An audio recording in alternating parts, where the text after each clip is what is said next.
What's up, guys? Welcome back to News Jump from New York Comic Con. Thanks again, Go90, for sending us here last minute. Go download the Go90 app and check out everything they have to offer, and say thanks for supporting our show and sending us out here. But we got some news for you. Yeah, so we're here at New York Comic Con, obviously. I think it's appropriate that we lead off with a crazy comic book movieverse rumor that's supposedly floating around behind closed doors at this convention.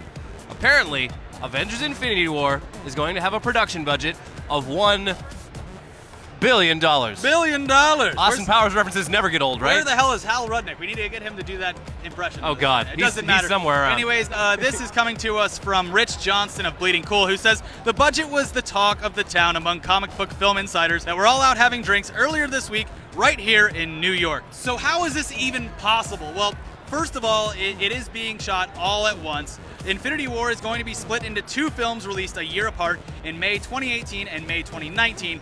Still, even $500 million for one movie is pretty insane. Yeah, so it's two movies, but even as two movies that are still one movie, it's a lot. What's even crazier, though, is that out of that $1 billion, $400 million of it is going just to the screenwriter, director, producers, and principal actors. And supposedly, Robert Downey Jr.'s take will be equal to all of the other principal actors combined, meaning that out of the chunk of money going to the principal actors, RDJ is walking away with half of that chunk. Which is, you know, pretty much par for the course for RDJ at this point, but still just unfathomable for us mere mortals.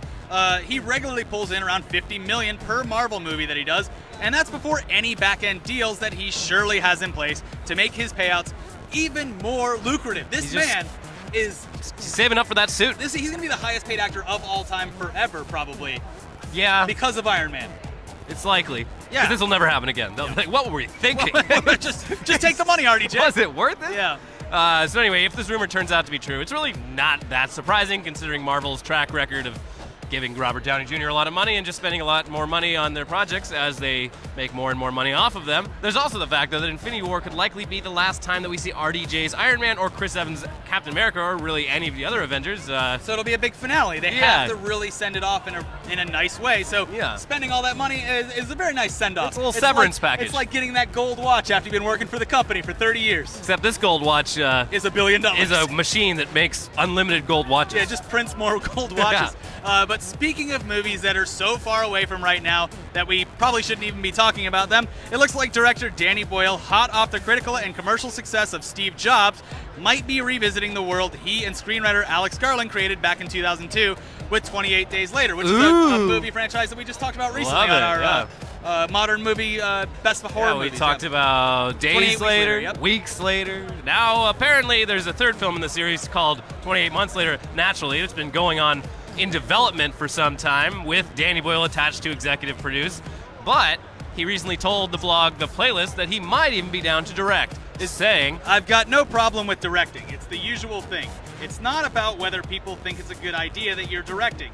It's whether you respond to the script or not. It's just like on Steve Jobs. I got the script and I went, that was amazing. I hope I can add to that somehow and make it even better than just the experience of reading it. So, I mean, whatever. That's not really confirmation either way. Danny Boyle can pick and choose what he wants, and if he likes a good screenplay, he'll do it. That's basically what it comes down to. But the screenplay is going to be written by original screenwriter Alex Garland. He's written a treatment for it already, and after seeing his directorial debut, Ex Machina, it's pretty safe to say that this guy knows how to write dystopian sci-fi stuff.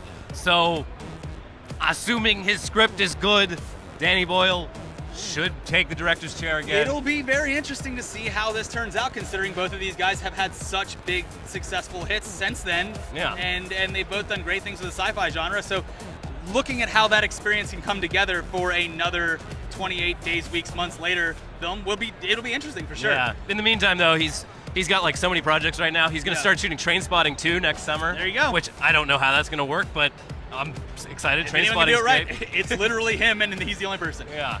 But speaking of dystopian futures, we are now currently living in the time that Marty McFly travels forward to in Back to the Future 2.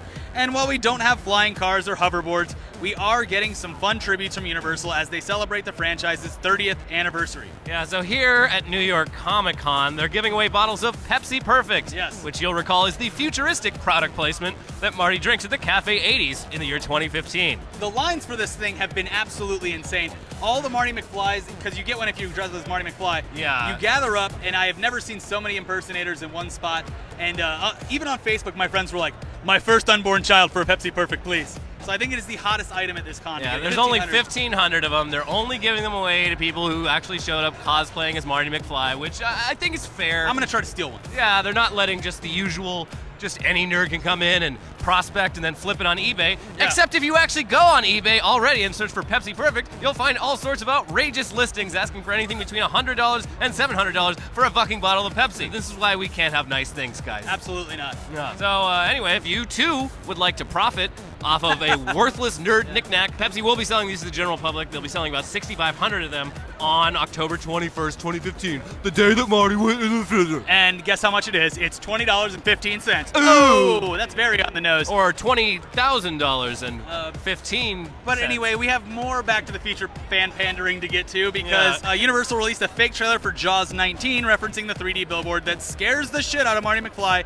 with its early CGI shark. Basically the inspiration for Left Shark. Yeah, basically. Yeah. And Katy Perry's whole thing actually was inspired by Back to the Future, I'm pretty sure. She stole it. Yeah. Anyway, it's not really a trailer in the usual sense. It's actually more of a teaser. It just lists off all the previous fake Jaws movies 1 through 18 and briefly describes them with descriptions like Cyber Jaws, 50 Scales of Shark, Robo Jaws, Jaws in Outer Space, and so on and so on and so on. It's fucking stupid, but whatever. You'll eat it. It's fun. You'll eat it. They're having a lot of fun, Elliot. They're having a laugh. Be so mean. But guys, it wouldn't be an episode of News Dump, even though we're in New York, if we didn't show you a bunch of cool videos that we saw this week. So let's start it out with Michael Dell, Conan O'Brien's parody of Steve Jobs. I mean, it's incredibly dumb, but also roasts Dell Computer viciously. Dell Computer, everyone's favorite Punching completely bag. mediocre computer brand. Dude, you're getting a Dell. So Michael Dell, he's played by Tom Virtue of Even Stevens fame. He is presented as basically being the polar opposite of Steve Jobs. His big ideas include shipping a free mouse pad with every computer. Oh, great. And making sure that all their laptops are extra thick and have a visible fan in the back so that you know that it's cooling. Yes, his keynotes consist of him coming out on the stage and saying, "Nothing new to report." And he rejects the Steve Jobs catchphrase, "Think different," and urges his employees to think same. Think same, everyone. It's so dumb. It's Same is safe. It's dumb, but I could not help laughing Yeah, it's because great. Dell really is just so easy to make fun of. Yeah. But the absolute best video on the internet this week is American Ninjasaurus, featuring an extremely athletic actual American Ninja Warrior competitor running through a training course in a giant inflatable T-Rex costume. Yes, you can literally be the most athletically gifted person on Earth, and you still look absolutely ridiculous in this outfit with that stupid inflated head bobbing around like you just had too much Dino beer. I want to see all sports in the inflatable T-Rex costume. Why don't we do that? Basketball? Football would be great. Smashing into each other. Have you seen the basketball video where the Toronto's Raptors come Yeah. down? That's exactly what it Kind of would look looks like what the T-Rex. exactly yeah. how it would play out.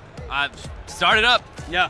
Come on, Mark Cuban. Since we're here at New York Comic Con, we thought we'd wrap it up with a comic book story. And if you check online, we'll put them on here and put a link in the description. But just a ton of variant covers for the latest Dark Knight comic book series, Dark Knight 3. Hit the internet this week, and you can check all of those out. And they all look amazing. We're excited for this comic book. It comes out holiday. Yeah, and you can buy it and then sell it on the internet for more money. Yeah, this whole thing's about flipping shit. We're gonna go buy up everything. No one in this actually whole buys place. nerd shit anymore because they want it or enjoy it. They just buy it to go on eBay and flip it. Yeah, we're talking about you. God is dead. Yeah. Anyways, speaking of God is Dead, we're here in New York City. We're having a great time. We're going to film some more stuff, and we're going to show a video of everything that we experienced here, including meeting Scott Snyder, which is about to That's happen. me.